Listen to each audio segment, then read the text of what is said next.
कभी कभी हमारे छोटे छोटे फैसले, छोटी छोटी गलतियां कई बार हमारे पतन का कारण बन जाती हैं। आज की कहानी में भी कुछ ऐसे ही होता है। एक लड़की ने छोटी सी गलती क्या की, उसकी ज़िंदगी में एक ऐसी कालिख फूट गई है, शायद उसको मिटा पाना वाकई बहुत मुश्किल है। हालांकि उसने हिम्मत जुटाकर उन आरोपियों को सज़ा दिलाने की कोशिश की और आगे बढ़कर जब आती है, मगर जिस विभाग में वो जाकर लोगों को इंसाफ दिलाना चाहती थी, उसी विभाग के एक अफसर ने एक बार फिर उसकी ज़िंदगी में एक प्रश्न चिन्ह लगा दिया। उसे सही साबित करने के लिए उस लड़की ने अपनी जीवन लीला हमेशा हमेशा के लिए समाप्त करने का फैसला ले लिया। फिलहाल वो लड़की एक हॉस्पिटल में ज़िंदगी और मौत की जंग लड़ रही है। उम्मीद करते हैं कि वो जल्दी ठीक हो जाए। उसके लिए बहुत सारी दुआओं की, बहुत सारी प्रार्थना की ज़रूरत है। आदाब, नमस्कार, सत श्री अकाल। मैं उस्मान सैफ़ी। आज की जो सच्ची घटना मैं आपको सुनाने जा रहा हूँ, ये सच्ची घटना है उत्तर प्रदेश के ज़िला मथुरा की। यहाँ का एक थाना है कोसी कला। दरअसल 21 साल की एक लड़की जो कि संपन्न परिवार से बिलोंग करती थी, संपन्न परिवार में रहती थी, उसने भी ज़िंदगी में आगे बढ़ने के बहुत सारे सपने देख रखे थे। परिवार के लोग भी उसका हमेशा साथ देते थे। इसलिए उस लड़की ने सोचा कि क्यों ना मैं उत्तर प्रदेश पुलिस में दरोगा बनकर लोगों के लिए कुछ करना चाहती हूँ, लोगों की मदद करना चाहती हूँ। इसी की तैयारी कर रही थी, दिन रात परीक्षा में जुटी रहती थी, साथ ही वो अपनी फिजिकल की भी तैयारी कर रही थी। अगस्त 2021 को उसके पास एक अनजान व्यक्ति ने फ्रेंड रिक्वेस्ट भेज दी और फ्रेंड रिक्वेस्ट भेजने के बाद कई दिन तक वो फ्रेंड रिक्वेस्ट उसके फेसबुक पर यूं ही पड़ी रही। अचानक उसका ध्यान जाता है और उस फेसबुक की फ्रेंड रिक्वेस्ट को वो स्वीकार कर लेती है। स्वीकार करने के बाद इन दोनों की कभी कभार बातें हो जाया करती थीं। उस लड़की ने उस लड़के के बारे में जानने की कोशिश की तो उसने बताया कि वो लद्दाख में उसकी सेना में पोस्टिंग है और वो यहीं हरियाणा के पलवल के होडल है, वहाँ का रहने वाला है। दोनों की एक दूसरे से बहुत अच्छे से बातचीत चल रही थी, हालांकि कभी मुलाकात नहीं हुई थी। धीरे धीरे वक्त आगे बढ़ रहा था और वक्त जैसे जैसे आगे बढ़ रहा था वैसे वैसे इस लड़की की ज़िंदगी में एक दिन ऐसी घटना घटती है कि जिसकी शायद उसे इतनी जल्दी उम्मीद नहीं थी। अब से 15 दिन पहले ही उसके पिताजी का अचानक से देहांत हो जाता है। उनकी अचानक असमय मौत हो जाती है। ये परिवार कहीं ना कहीं टूटने की कगार पर था। हालांकि इस लड़की ने अपने बहुत सारे सपने जो देखे हुए थे, सपने पाले हुए थे, उन सपनों को पूरा करने का इसने प्रण लिया और अपनी माँ का आशीर्वाद लेकर 23 नवंबर 2021 को वो आगरा में परीक्षा देने के लिए जाती है, उत्तर प्रदेश पुलिस में सब इंस्पेक्टर की। ठीक ठाक वो परीक्षा देने के लिए गई थी। ये बात उसने अपने उस दोस्त को भी बताई थी जिसकी पोस्टिंग लद्दाख में थी और जो सेना में भर्ती है, जिसका नाम तेजवीर सिंह है। लड़की ने सब इंस्पेक्टर की परीक्षा देकर शाम को जैसे ही अपने घर वापस आ रही थी तो वापस आने के लिए एक वाहन की ज़रूरत थी, एक बस की ज़रूरत थी। वो एक चौराहे पे खड़े होकर बस का इंतज़ार कर रही थी, मगर धीरे धीरे करके वक्त गुजर रहा था, अंधेरा होने लगा था, मगर उसको बस नहीं मिल रही थी। अचानक ही एक कार उसके पास आकर रुकती है और जैसे ही कार आकर रुकती है तो उसमें से एक लड़का कहता है कि मैडम क्या हमारे साथ चलोगी। उस लड़के को देखकर उसका चेहरा खिल जाता है। दरअसल वो कोई और लड़का नहीं था, वो वही लड़का था जिस लड़के ने 4 महीने पहले उसको फ्रेंड रिक्वेस्ट भेजी थी। वही लड़का जिसका नाम तेजवीर है, वही लड़का जो क्या पलवल के होडल का रहने वाला है। उस लड़के को देखकर लड़की खुश हो जाती है। उसे लगता है कि कोई दोस्त मिल गया है, भरोसे का दोस्त, जिसको अभी तक उसने सिर्फ फेसबुक पर देखा था, वही दोस्त आज उसके साथ मिल गया है। तो वो अब चैन के साथ अपने घर पहुंच जाएगी, उसे कोई दिक्कत नहीं है। अब ये सफ़र शुरू हो जाता है। इस गाड़ी के अंदर पहले से ही 4 लोग बैठे हुए थे।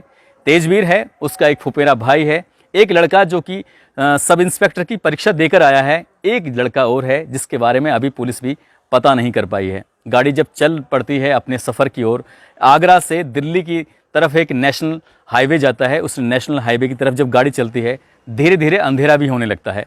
ये तेजवीर उस लड़की के साथ कुछ ऐसी हरकत करता है जो शायद उसे नहीं करनी चाहिए थी। उसने उसके शरीर को टच करने की कोशिश की, उससे पकड़ने की कोशिश की। लड़की इस बात का विरोध करती है और वो कहती है कि अब जो हरकत की है आगे मत करना, नहीं तो सही नहीं होगा। वो विरोध करने के बाद भी लड़का उसको कहता है गलती हो गई, मुझे माफ़ कर देना, मैं तुम्हें परेशान नहीं करना चाहता था। और इसी बीच उसने उसे कुछ खाने की चीज़ दी। जैसे ही वो लड़की कुछ सामान खाती है, खाते ही उसकी हालत नशे में हो जाती है और वो अब विरोध करने वाली कंडीशन में नहीं थी। सफ़र शुरू हो जाता है और ये सफ़र 100 किलोमीटर का था या उससे ज़्यादा का था, पता नहीं। सफ़र चलते चलते उस लड़की के साथ एक एक करके बारी बारी से सभी लोग गलत काम करने लगते हैं।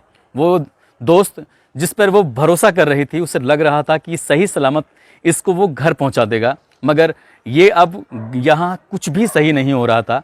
वो लड़की विरोध भी नहीं कर पा रही थी, गाड़ी का ड्राइवर बदलता था, सीटें बदल रही थीं, लोग बदल रहे थे, और उस लड़की के पास एक एक करके बारी बारी से लड़के आते चले जा रहे थे। उसे बिल्कुल इतना होश तो था कि उसके साथ कुछ गलत हो रहा है। लड़की ने बीच में विरोध करने की भी कोशिश की तो उन लोगों ने उसके साथ मारपीट करनी शुरू कर दी। मारपीट के साथ साथ वो लड़की हल्की सी चोटिल हो गई थी, उसे जगह जगह से उसके शरीर पर चोट के निशान भी दिखने लगे थे। एक और जहां उस लड़की से उन लड़कों का मन भर चुका था, वहीं ये जो सफ़र तय कर रहे थे उस सफ़र की भी सीमा लगभग समाप्त हो चुकी थी और धीरे धीरे करके ही ये कोसी कला भी आ गया।